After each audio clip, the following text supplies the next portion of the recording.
cutting through the noise. If you're a Black woman entrepreneur nearing your 5th year of business, you're part of the 3% who make it that far. That means you're already winning, even if it doesn't feel like it. I'm Linette Cottrell, and this is the Empower Her Business Podcast, previously known as the Women of Color in Business Podcast.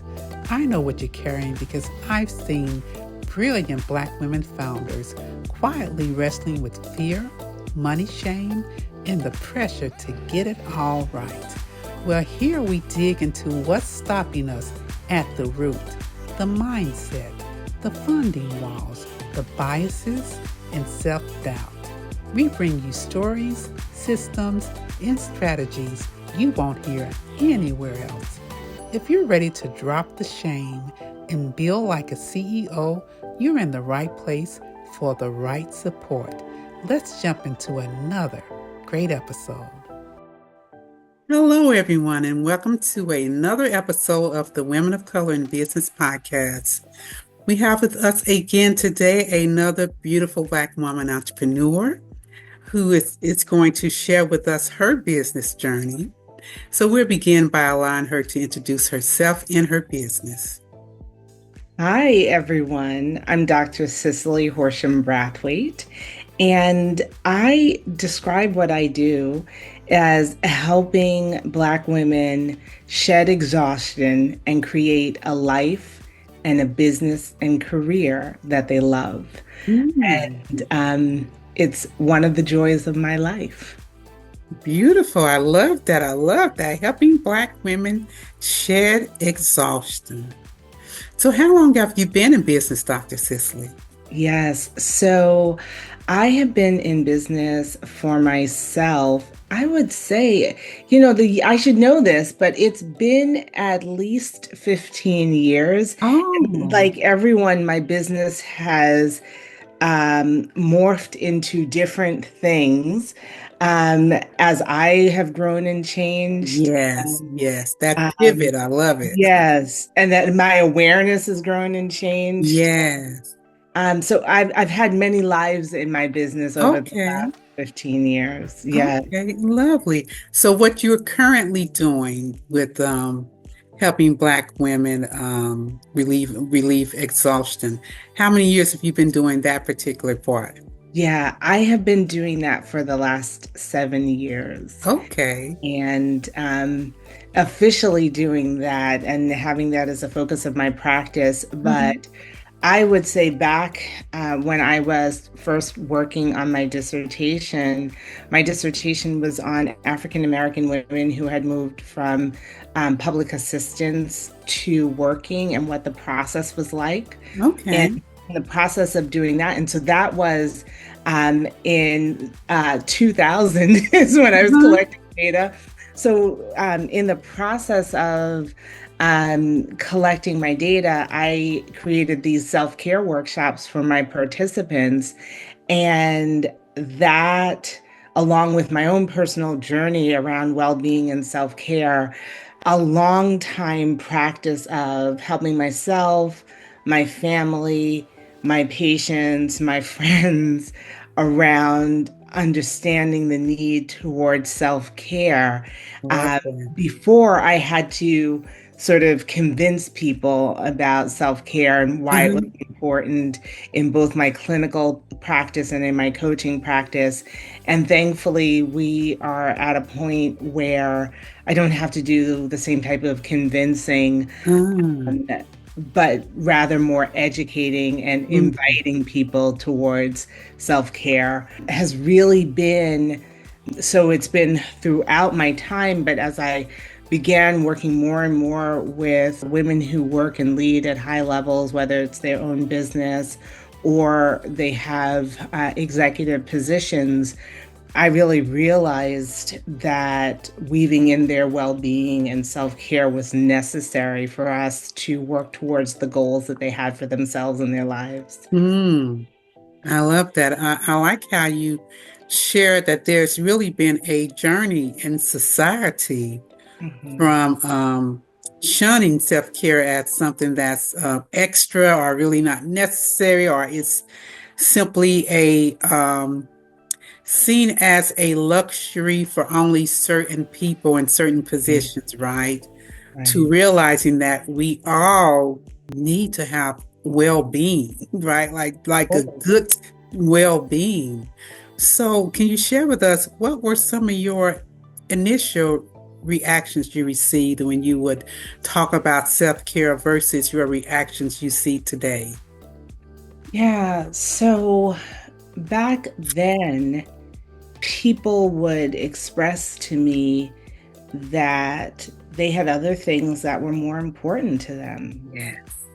Their accomplishment, their achievement.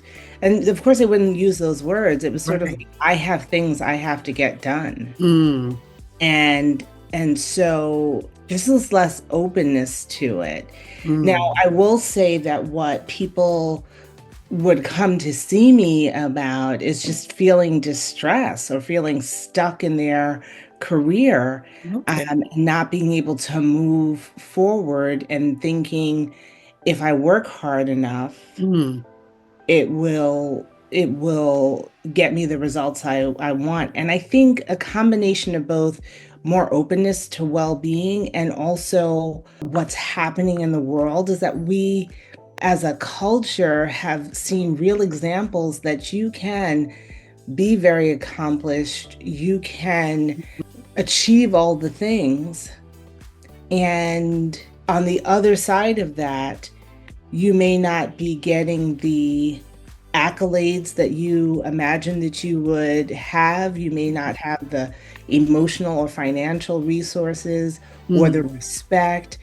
And I think that there's sort of a wake-up call that even if you have accomplished those things, you're still exhausted and it doesn't feel like enough.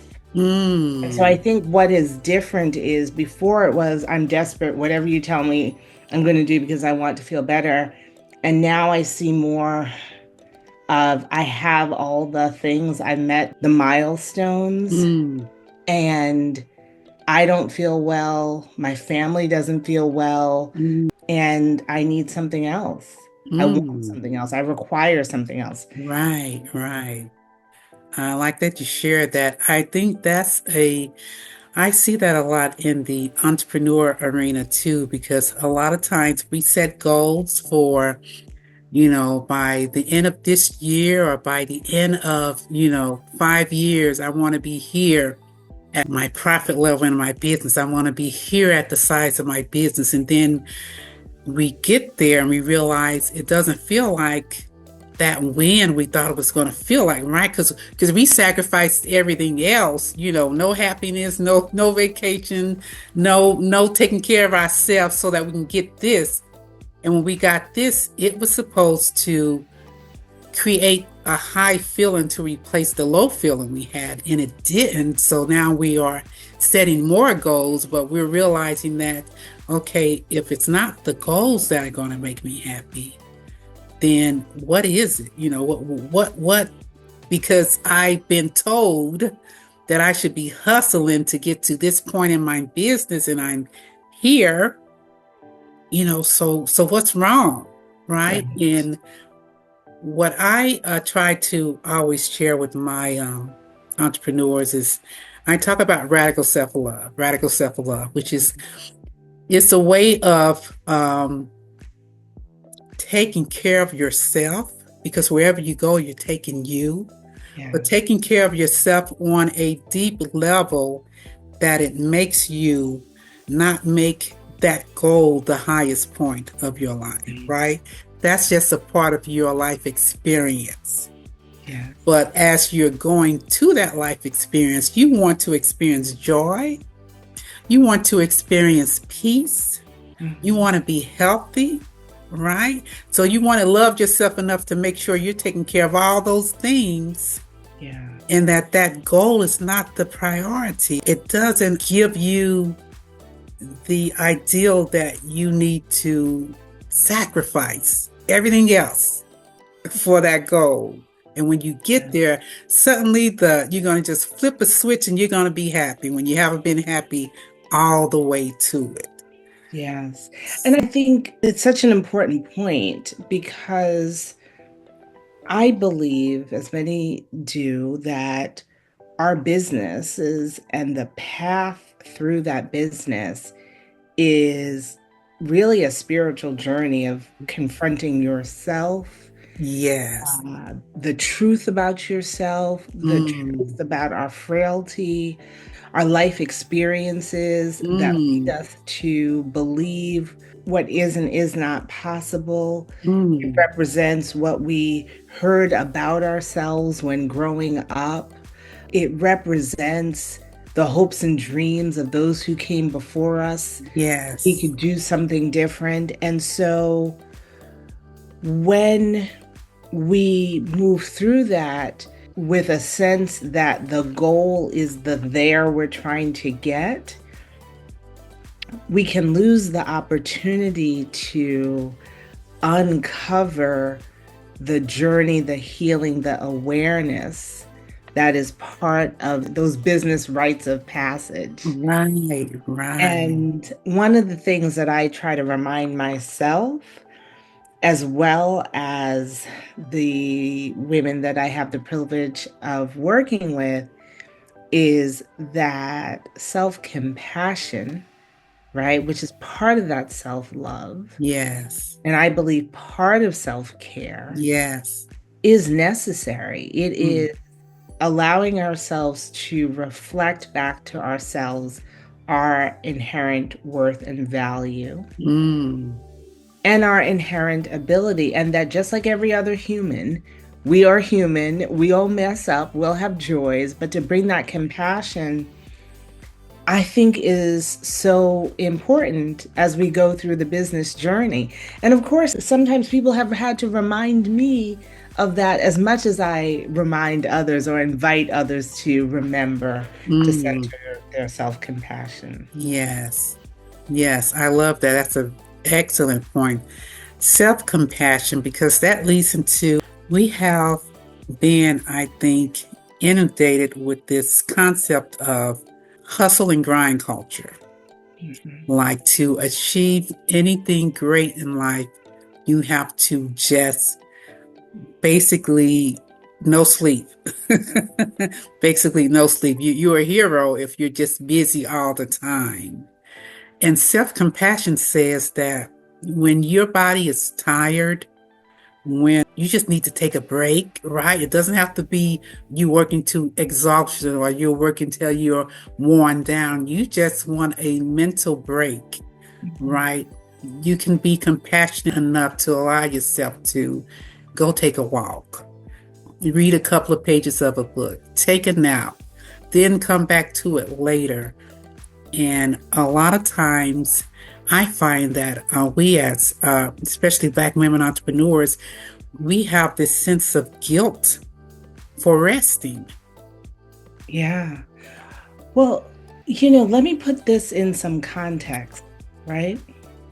So when you say we have some guilt, I believe that to be true. I have experienced that. Many of the women that I've worked with over the years experience that. And it can often feel like it's an individual issue Yes. that, or a failing of ours, Mm. that we feel that guilt.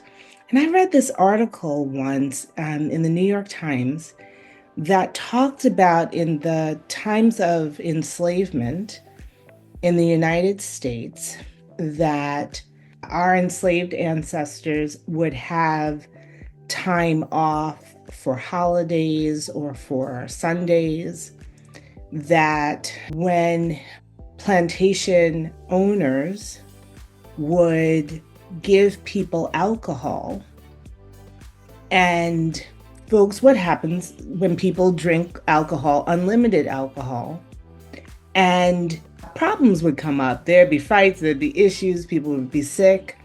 And so the goal was to help associate periods of downtime and rest for enslaved people with negativity, Mm. right? Like, Yeah. right? Like, and I Wow. remember reading that And so again, we're how many centuries away from that? Mm. That learning decontextualized in our families Mm.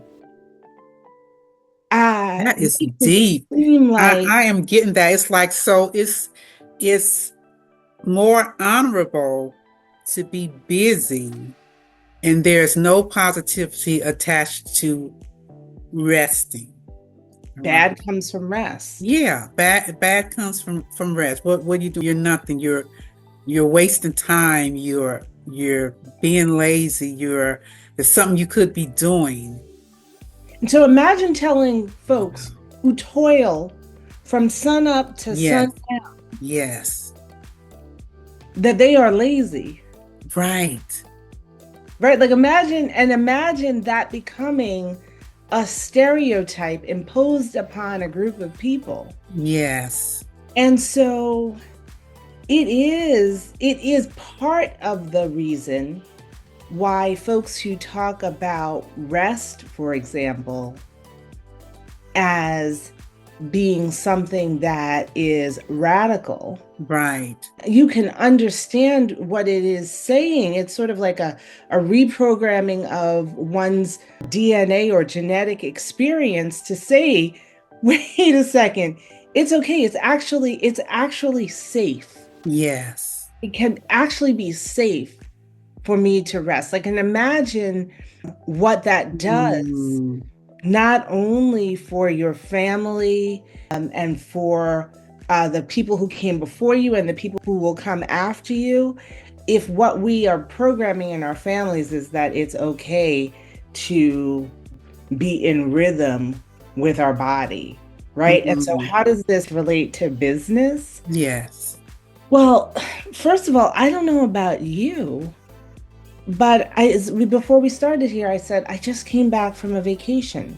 Yes. I came back from 8 days without my cell phone, All right. off social media, Ah. just doing whatever. And what you find is what often happens is that there's this opportunity for wisdom to come to you about what your moves are. Mm. You know, those newsletter articles that I've been meaning to write, the ideas were flowing, right? Like, and I didn't take time off so that I could generate ideas, but it slowed me down enough to be able to hear what it is I'm meant to share. Yes. Right. And so it gives me an opportunity to connect with my innate creativity. So I can think about that next class that I'm teaching. What am I going to talk about in that class? Right? To take notes for my third book, right? Like those are the places, or that email that you need to write, or a DM to a prospect, right? Like, so I think that there's a clear business case, but that should not be the only case, I think, right? But like should not, whatever. But I think that there is a connection that we come from people who created from slowness and being in rhythm. And for me, my business is a place where I express my creativity. I love that you said that we come from a people that create from slowness and from being in rhythm.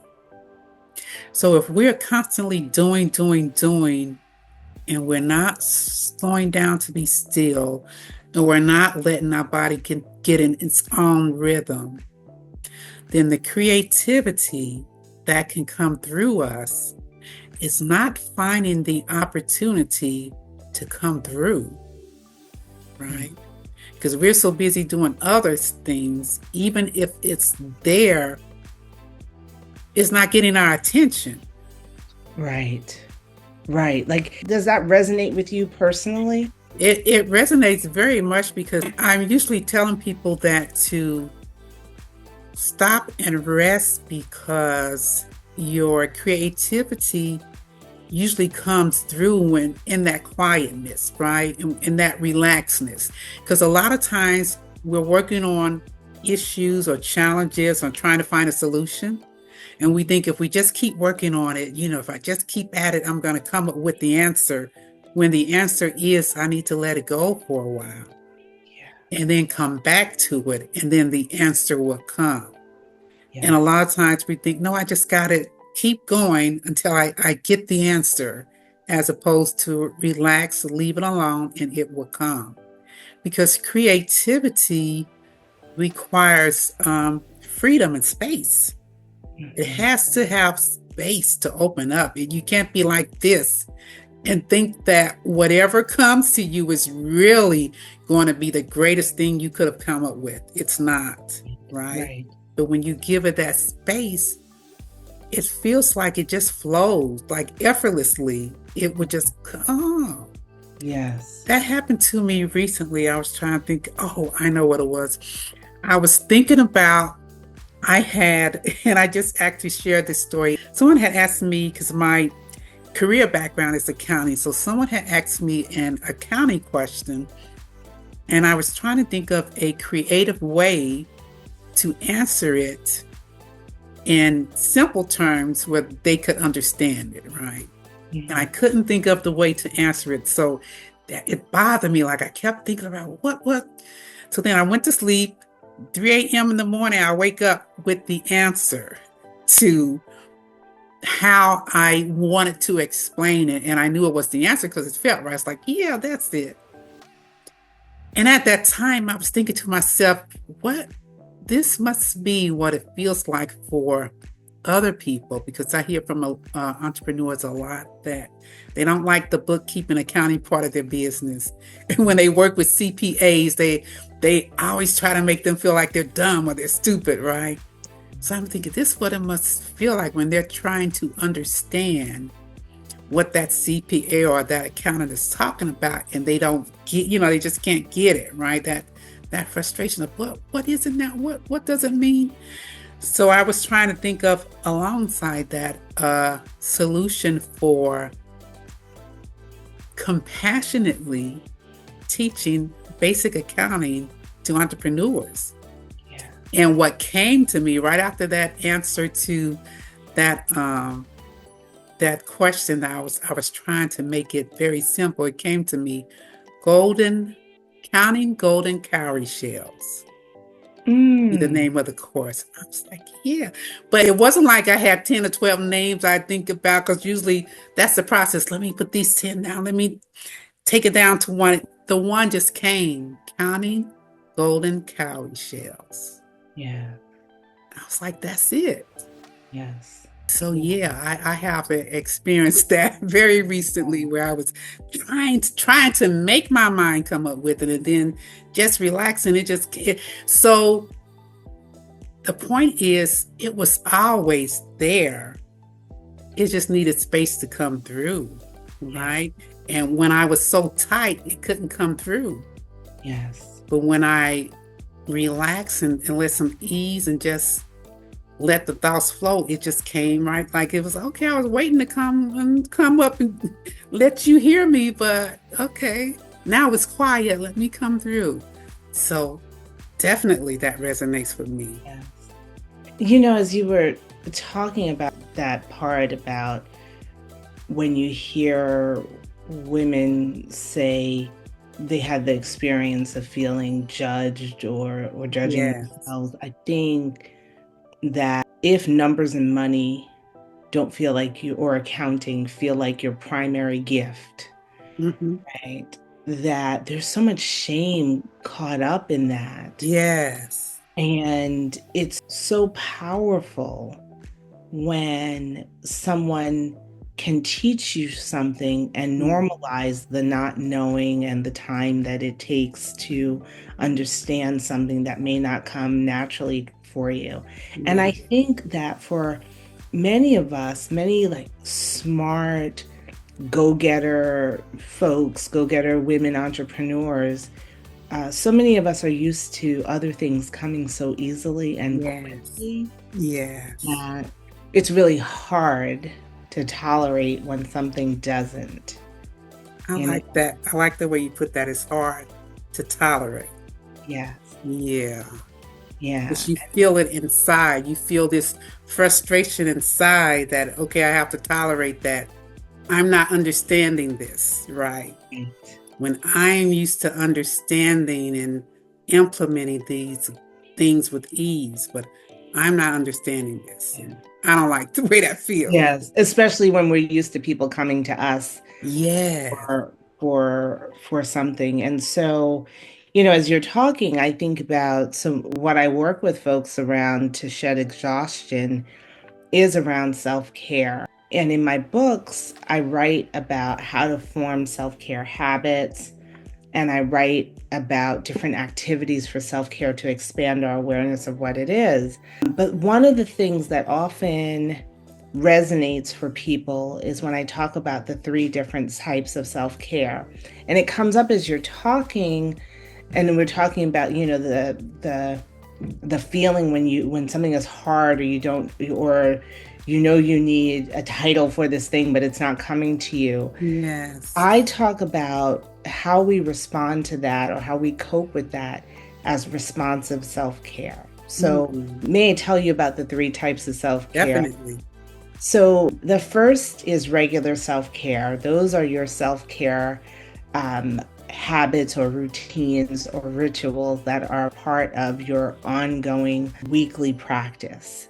And I believe that we need at least 3 or 4 of those things that are our go-to grounding habits, like waking up in the morning and there's a glass of water by your bed.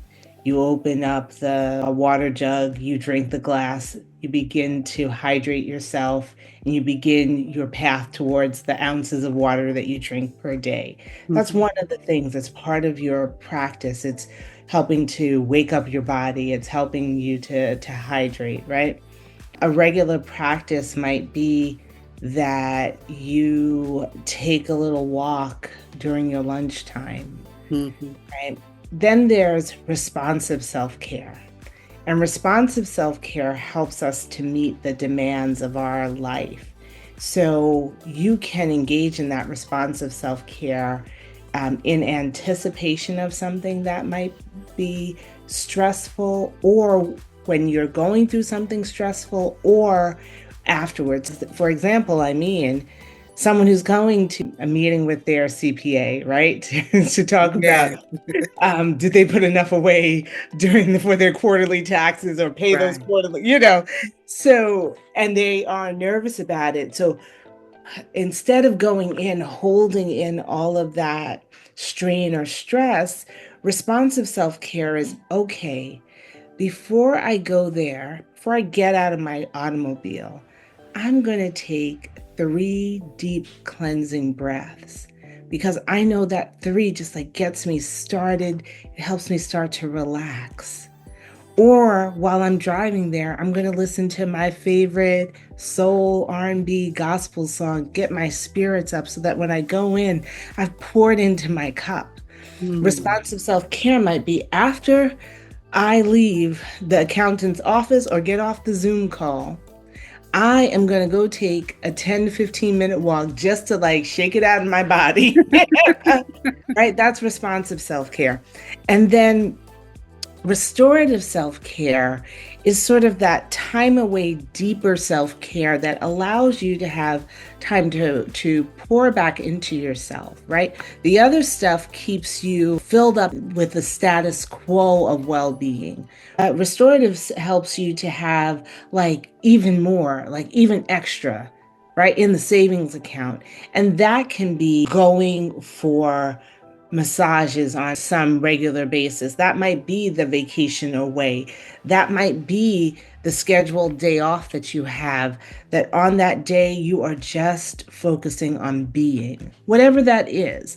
So regular, responsive, and restorative, I have found, is a really full-bodied combination of self-care that helps people go from having the one-off things to starting to build a life that prioritizes their self-care. And self-care, to me, is simply the habits that one engages in or activities that one engages in on their own behalf in service of their well-being. It's not manicures and spa visits, unless you are finding a way to deepen and ritualize those manicures and spa visits or hair appointments, right? Like that's grooming. Right.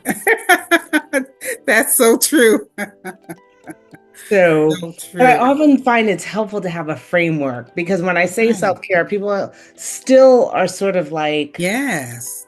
it's my manicure. Yeah, you're stuck in those kind of activities, like, and I think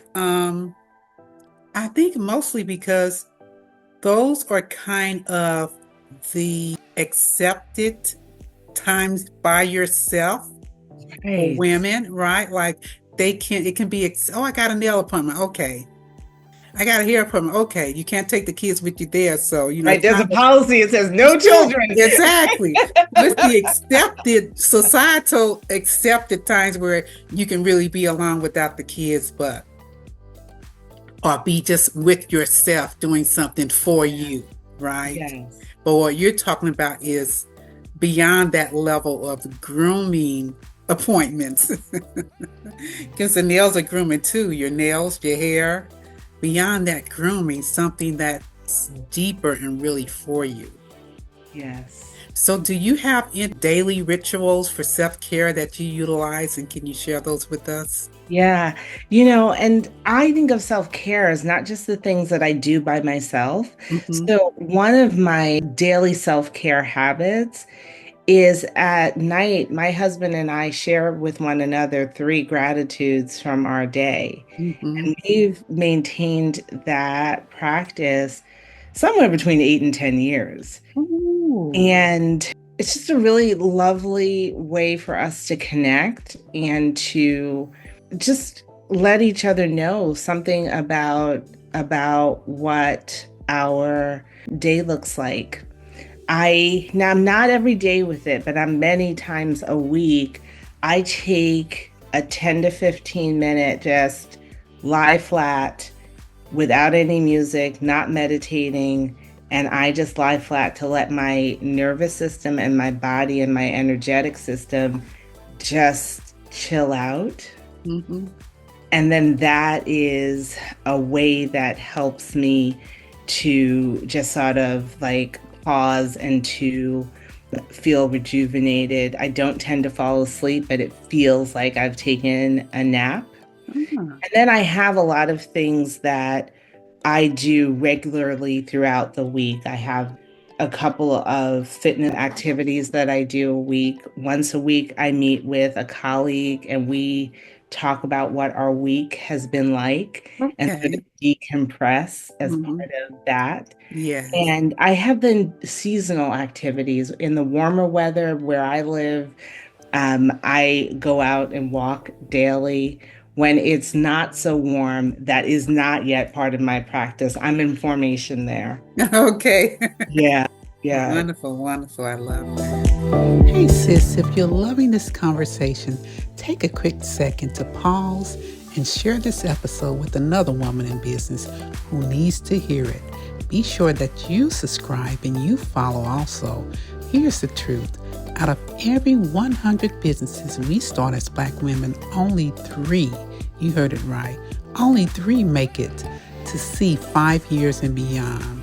And I need your help to join this movement to make an impact on that so that we raise that 3% to match the 50-50 chance that other businesses have of succeeding and making it to 5 years. Will you help me out? Share, like, leave a comment. All those things help more Black women entrepreneurs find the podcast. And that's why I created it. Because when I heard that 97% of us never last to see 5 years, it struck me to my heart. And I wanted to give more support. But I can only do it with you beside me. So join the movement, share, comment, and follow. I appreciate you. Let's jump back into this fabulous episode. Do you ever experience where a high performing or an entrepreneur woman comes to you and say they've reached a certain achievement they were going for, or they've gotten a win in some area and they are reluctant to take a moment for it, right? Like they feel like they have to, yeah, I did. Yeah, I got that. Yeah, I passed the test, but now I need to go ahead and do this. Mm-hmm. And Yeah. they don't allow themselves time to sit in that win. Yeah. Often, and it's also something that I can relate to, right? And so one of the things that I would say when we are in that space is to pause. And what I often ask people to do is, one, pause. You just did this amazing thing. You shared this amazing thing. What I want to invite you to do is just check in with yourself. Can you take that into your chest and just allow yourself to take it in and experience the sensation of what it is like to acknowledge this amazing thing? Like, can you create space? People often say, yes, I can. Mm-hmm. And I invite them to create that space right there in that moment, to just take it and savor it. Roll it around and see what it feels like in your body, right? And maybe even you want to embody it, that you actually move your body to sort of take it in. You see how you're not? Yeah, I'm like, I'm moving with that.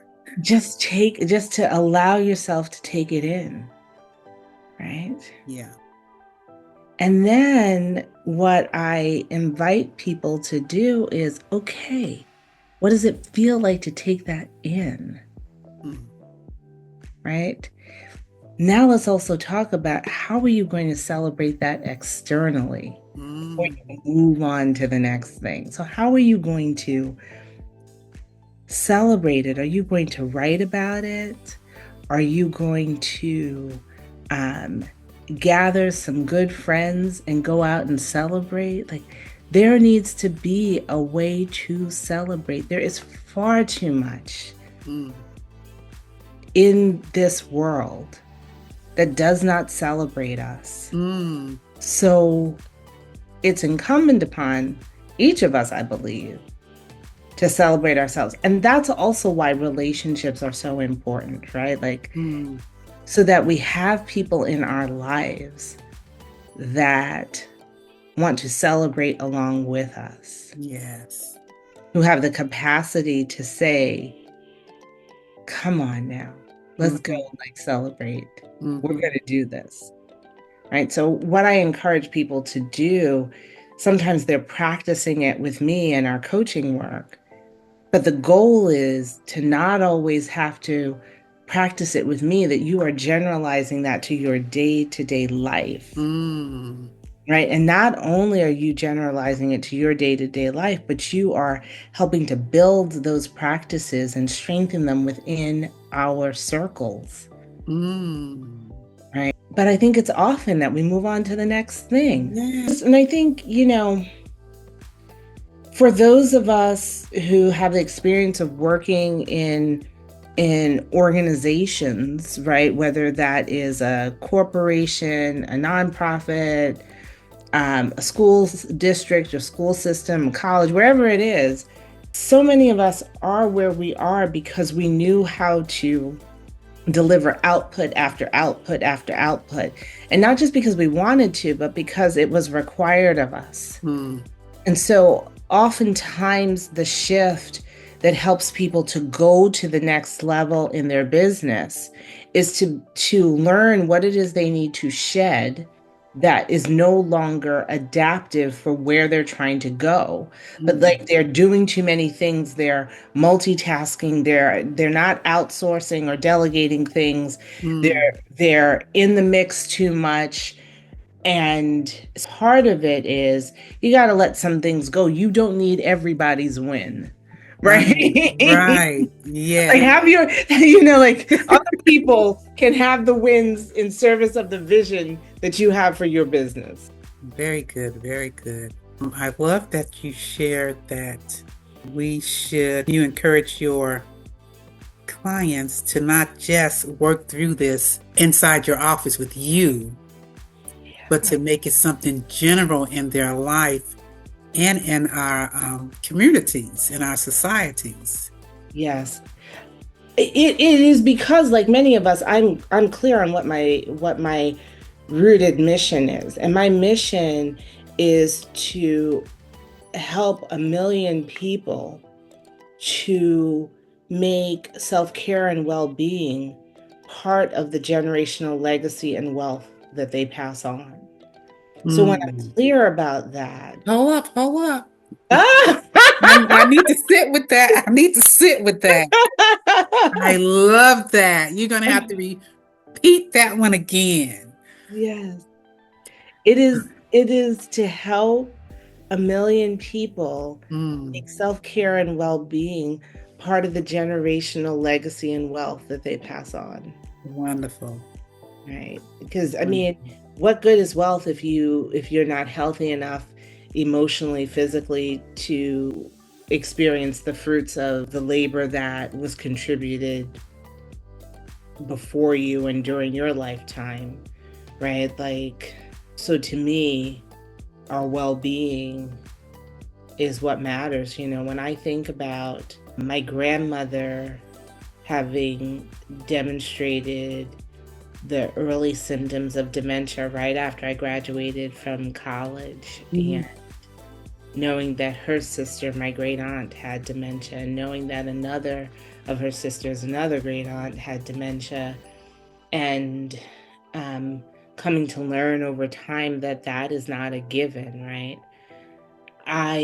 I wish I were not robbed of my grandmother's brilliance so early in my life. I wish that my grandfather had a chance to see what had become of his family. Like, I remember, like, I imagine anytime we do something that contributes to the community or to the world, or if we have a success. I was in the local newspaper not too long ago, and I imagine like my grandfather would have had that newspaper and taken it to the senior center, church, stopped people on the street. Yes. Right. And so I know that there are other options, and part of why I try to contextualize my work in more than just individual choice, but by bringing in the sociological, the historical, like that article I read that I talked about. It's because I know this is not just about individuals. And so my goal is to support other families and my own family and me to have a different opportunity. That's why I feel so passionate about this thing. Yes. Definitely. I understand that completely. Yes. I say, and one of my tagline is that I believe that we as Black women entrepreneurs deserve to have our joy, health, and wealth. Yes. Not our joy and health at a sacrifice to our wealth, but have all of it, right? We deserve to give ourselves permission to have all of it. And to your point, because we want to build and leave a legacy where I think about the sacrifices our ancestors made to survive just so we could be here. And they didn't make it so we could be here repeating what they had to go through. Right? Right. And let me say something. I've been saying this more and more lately, that what I believe in my bones is that the solutions for what it takes to confront the challenges of this time in our businesses, in our families, what it takes to be healthy, um, that that knowledge or those solutions aren't based in the now, right? So even if our families had the experience of trauma or that someone else would label as dysfunction, what they also had were qualities that allowed them from generation to generation and generation to be here in order for us to be here. Yes. That means they knew something Mm. about how to flourish. And I don't think we talk about that enough. And I think some part of that is they knew some of the traditional ways of healing. Mm-hmm. They knew the importance of gathering in community, Yes. of moving their bodies in rhythm and in song. Yes. Right? We had a chance to, they knew what herbs to drink. Mm-hmm. And often because we come from oral cultures, that stuff may not be passed on, or it is minimized in service of other information that tells us that this way is better. Yes. And so now we're seeing evidence pop up that the red rice and beans that our grandmothers used to make help with antioxidants, right? Like we are hearing this information. So to your point, like I think part of the answer is recognizing that some of the ways around busyness, around tuning out from the body, tuning out from an embodied experience are the very things that keep us from our full potential, right? Like if I believe that busyness is the thing that is going to, or working my fingers to the bone, whatever that is going to be the thing that makes my business successful, I'm going to do that, but it is only going to take me so far. And it's going to come at the expense. I had a woman in one of my virtual workshops during COVID lockdowns who said she grew up in a family, they were sharecroppers. One of the things that her grandmother always told her was every day, take a 10-minute nap. And so even in that context, her grandmother took that 10-minute nap, taught her how to do that. When she went away to college, she would take that 10-minute nap. And she knew that when she got up from her nap, she would be able to handle whatever the thing was that she was dealing with. So now we hear about resting, micro naps, all these things. Right. Grandma knew. And I think, so one of the things that I would say to anyone who is watching this is take some time to write down the practices that you saw in your family that you may not have thought about or thought they mattered. Take them and write them down. Ask the people who are older than you and your family about why they took the castor oil, why they did this or that, right? Like, there is some information there. Right. All right. That's I'm very passionate about. Okay. I love that because we all have those things that were passed down that our parents did because their parents did and their parents did. And we didn't understand why, but it's good to find out why. I mean, to your point, we see a lot of things coming out about scientific tests now show this and this and that. But to your point, like grandma knew it from experience. Yes. From experience, she knew what a 10-minute nap, the benefits of it, right? Yes. She didn't need a scientific test to tell her, maybe you should try this. It was like, it's been tried and it's proven, and this is what you should do. Yeah. So you're right. There's a lot of knowledge there that we can tap into. Yeah. Wonderful, wonderful, wonderful. So, Dr. Cicely, thank you so much for being with us today on the Women of Color in Business Podcast. I appreciate everything you've shared with us, all of your knowledge, your experience, and your ideas about how we can take better care of ourselves and be more aware as we move through life and through business and in community. As we close out, I first of all want to ask you, was there anything that you want to share with the audience that maybe we didn't talk about yet, or I didn't ask you the question?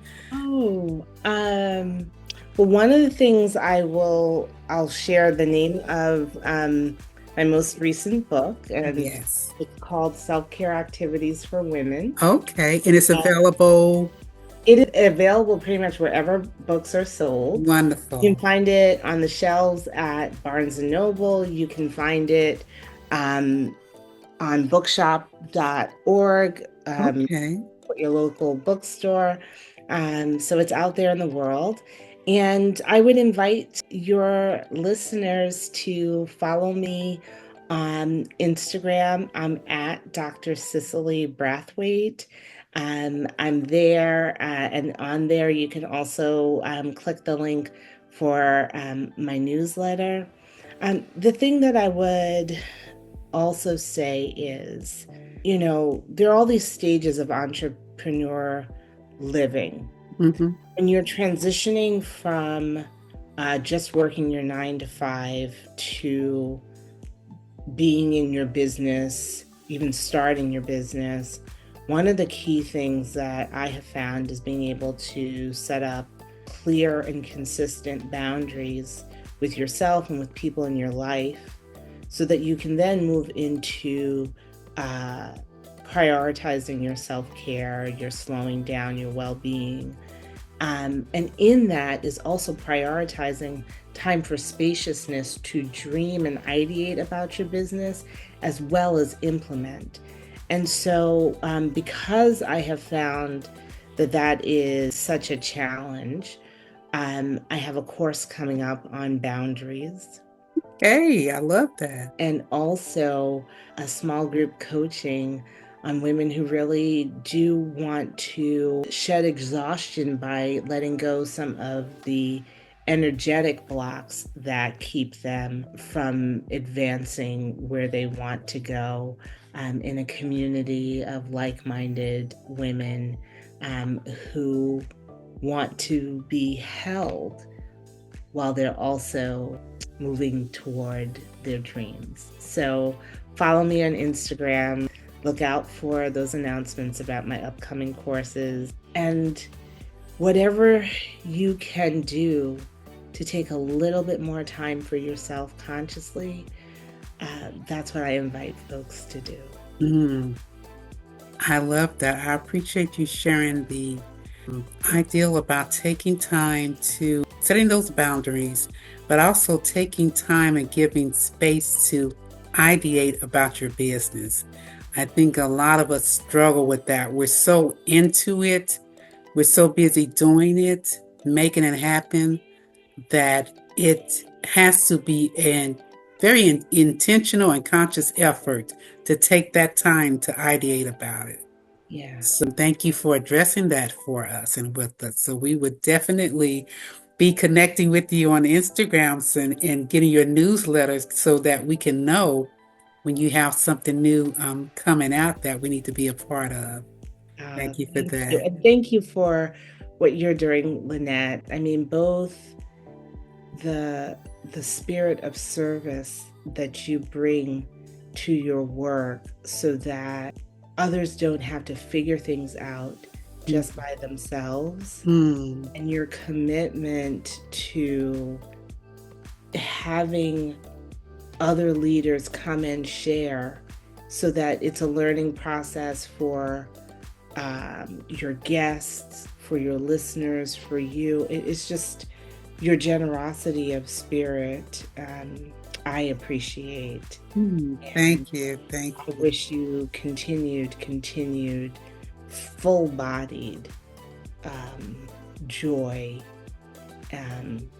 and realization of your dreams. Thank you. I appreciate that. As we close out, I would love to ask our guests 4 fun questions so that our audience get to know them personally.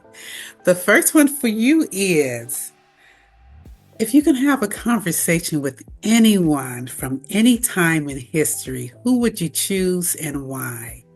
Oh gosh, anyone, anytime in history. Yeah. In this moment, I would say my paternal grandfather. I did not know him. He passed before I was born, and I would like to understand him and his life. Yeah. Beautiful, beautiful. Second question, what do you consider your superpower? My superpower is the ability to see what is possible for people and to hold them lovingly accountable for stepping into that if they say that's what they want. So my superpower is to lovingly get in people's faces when they are not living. Oh, very good, very good. Which is sometimes useful and sometimes not so much. Not so much in your personal relationships. Anyone can hear that. What was your favorite childhood game? Oh my gosh, my favorite childhood game. You know what? Honestly, I was a kid who, as an introvert, back then we called it shy, right? We didn't know anything about Right, it. exactly. But I really would enjoy like daydreaming and creating in my daydreams. And that was like really my joy, which is a very solitary thing, but that's what I loved. Right. Okay, I can relate to that. Yeah. Definitely. And the last question, who was your favorite teacher and why? Can I answer 2 ways? Yes, you can. In high school, Miss Haydock was my favorite teacher in that she tutored me after school to help me pass my math regents that we have in New York. And she was tough, she was firm, but privately she was so committed to my excellence. And then the other person wasn't technically my teacher, but in my pre-doctoral internship, I had a supervisor who helped me strengthen my clinical skills and talk about my work with clients. Her name is Sharon, and Sharon has been such a blessing in my life. She has mentored me, supported me, loved me. And if I can give back just a measure of that, I know that I've done well. Wonderful, wonderful, wonderful. Well, thank you again for being here with us. We'll be sure to put your contact information in the show notes so our guests will know how to reach out to you. Thank you. Thanks so much. Today's episode is sponsored by EmpowerHER Bookkeeping and Accounting, where we believe money should feel like peace, not pressure. Most women entrepreneurs struggle with financial clarity, not because they're not brilliant or can't manage money, but because no one ever showed them how to build systems that serve their dreams. And that's what we do. At EmpowerHER Bookkeeping and Accounting, we utilize compassionate accounting, no judgment, just help. We bring solutions, clarity, and everything you need to build a business that builds legacy and wealth for you and your family. Empower Her Bookkeeping and Accounting. We're here to help you sleep peacefully every night. You've been listening to the Empower Her Business Podcast. Before you close the app, let's be clear. Struggling with your business doesn't mean you're not capable. It means you've been doing too much alone. If this hit home, share it with another Black woman founder. Subscribe and visit our website for tools to support your success today. Let's stop hiding from our journey. It's time to lead boldly. We're in this together, sis. See you next time. As always, I wish you the very best of joy, health, and wealth. Be well.